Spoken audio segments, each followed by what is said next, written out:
You, John Fitzgerald Kennedy, do solemnly swear I, John Fitzgerald Kennedy, do solemnly swear that you will faithfully execute the office of President of the United States that I will faithfully execute the office of President of the United States and will, to the best of your ability, and will, to the best of my ability, preserve, protect, and defend the Constitution of the United States. preserve, protect, and defend the Constitution of the United States. So help you God. So help me God.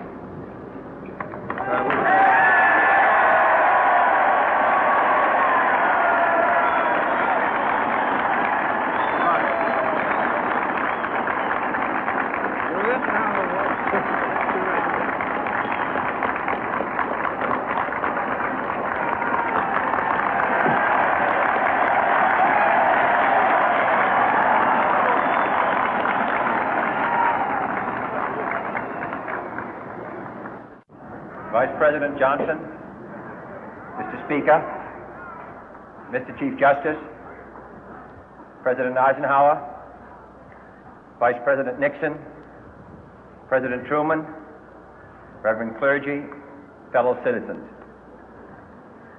We observe today not a victory of party, but a celebration of freedom, symbolizing an end as well as a beginning, signifying renewal as well as change. For I have sworn before you and Almighty God the same solemn oath our forebears prescribed nearly a century and 3/4 ago. The world is very different now, for man holds in his mortal hands the power to abolish all forms of human poverty and all forms of human life. And yet the same revolutionary beliefs for which our forebears fought are still at issue around the globe.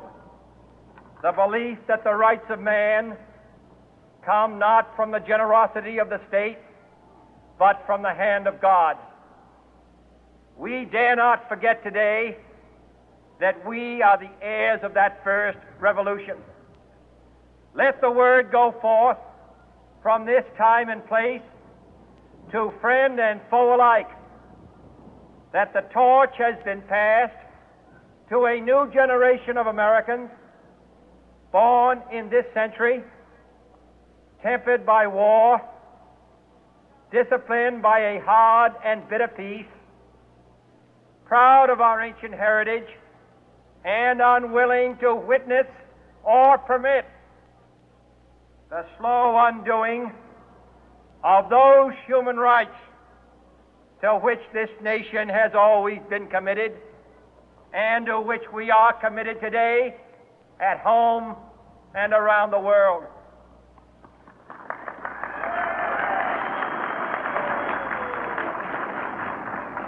Let every nation know, whether it wishes us well or ill, that we shall pay any price, bear any burden, meet any hardship, support any friend, oppose any foe to assure the survival and the success of liberty.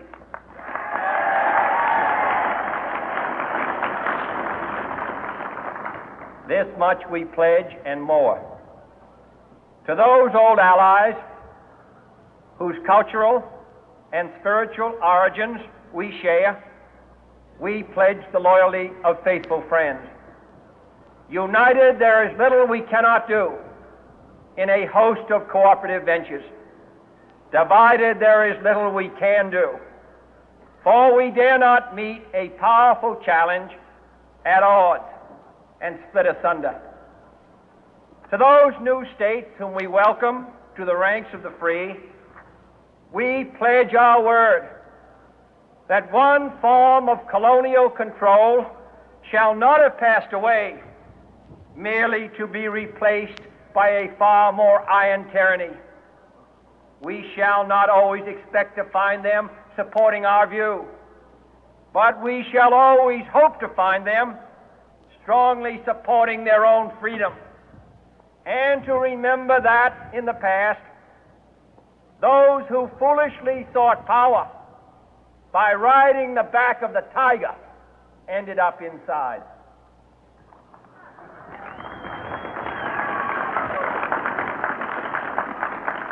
To those people in the huts and villages of half the globe struggling to break the bonds of mass misery, we pledge our best efforts to help them help themselves for whatever period is required, not because the communists may be doing it, not because we seek their votes, but because it is right. If a free society cannot help the many who are poor, it cannot save the few who are rich.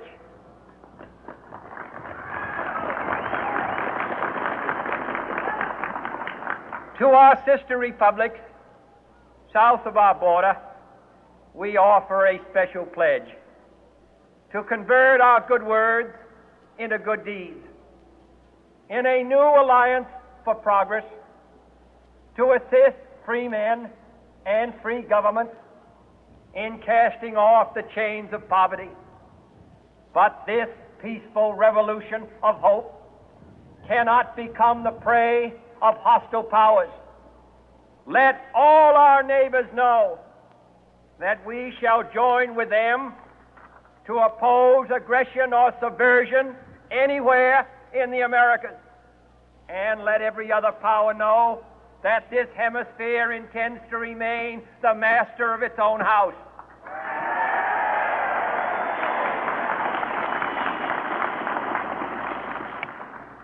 To that World Assembly of Sovereign States, the United Nations, our last best hope, in an age where the instruments of war have far outpaced the instruments of peace, we renew our pledge of support to prevent it from becoming merely a forum for invective, to strengthen its shield of the new and the weak, and to enlarge the area in which its writ may run. Finally, to those nations who would make themselves our adversary, we offer not a pledge, but a request that both sides begin anew the quest for peace. Before the dark powers of destruction, unleashed by science, engulf all humanity in planned or accidental self-destruction, we dare not tempt them with weakness, for only when our arms are sufficient beyond doubt can we be certain beyond doubt that they will never be employed. But neither can two great and powerful groups of nations take comfort from our present course, both sides overburdened by the cost of modern weapons, both rightly alarmed by the steady spread of the deadly atom, yet both racing to alter that uncertain balance of terror that stays the hand of mankind's final war. So let us begin anew, remembering on both sides that civility is not a sign of weakness, and sincerity is always subject to proof. Let us never negotiate out of fear, but let us never fear to negotiate.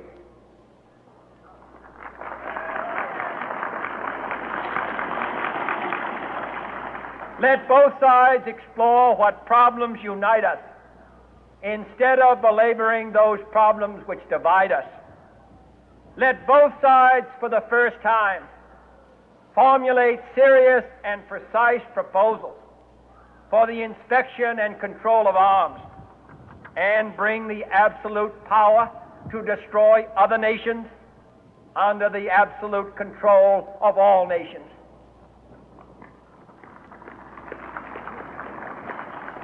Let both sides seek to invoke the wonders of science instead of its terrors. Together, let us explore the stars, conquer the deserts, eradicate disease,